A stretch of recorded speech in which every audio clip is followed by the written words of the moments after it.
Assalamualaikum warahmatullahi wabarakatuh. Perkenalkan, nama saya Mulyani dengan NIM 2507520. Saya dari Prodi Pendidikan Vokasional Teknik Mesin.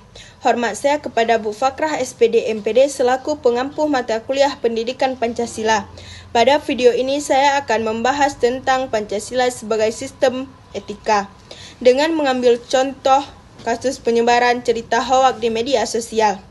Tujuan pembahasan ini adalah untuk memahami konsep Pancasila sebagai sistem etika, menganalisis suatu permasalahan berdasarkan nilai-nilai Pancasila serta memberikan solusi yang baik.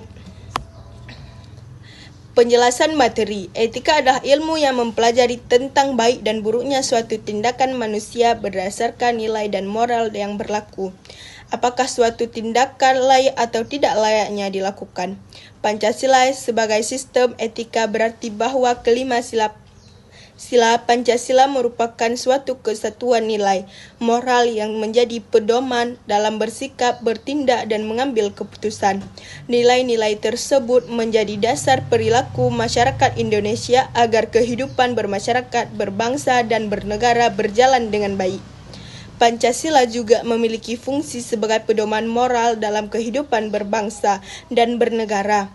Nilai ketuhanan mengajarkan kejujuran dan bertanggung jawab kepada Tuhan. Nilai kemanusiaan mengajarkan sikap saling menghormati sesama. Nilai persatuan mengajarkan menjaga keutuhan bangsa. Nilai kerakyatan mengajarkan masyarakat mengambil pendapat orang lain, sedangkan nilai keadilan juga mengajarkan masyarakat yang adil terhadap sesama.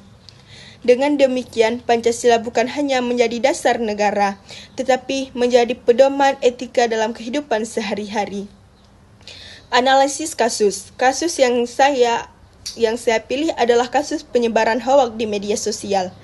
Inti permasalahan dari kasus tersebut adalah banyaknya orang yang menyebarkan informasi tanpa memastikan kebenarannya. Akibatnya muncul berita yang tidak benar yang dapat menyesatkan masyarakat.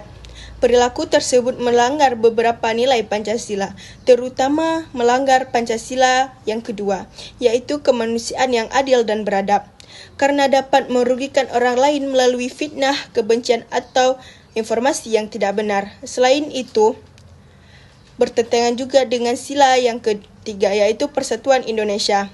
Karena hoak sering menimbulkan perpecahan, konflik, bahkan permusuhan di tengah masyarakat.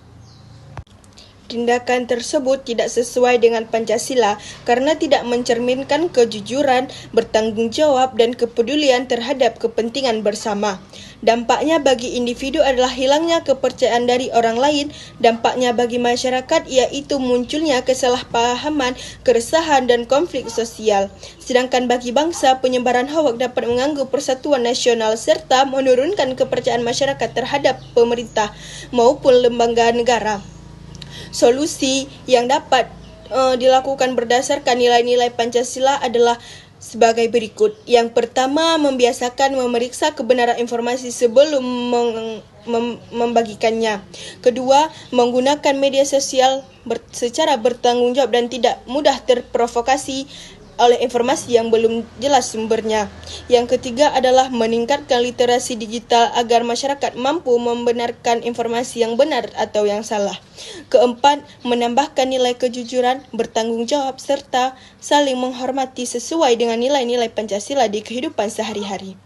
Dengan menerapkan nilai-nilai tersebut, masyarakat dapat menciptakan lingkungan digital yang lebih aman, damai, dan bertanggung jawab.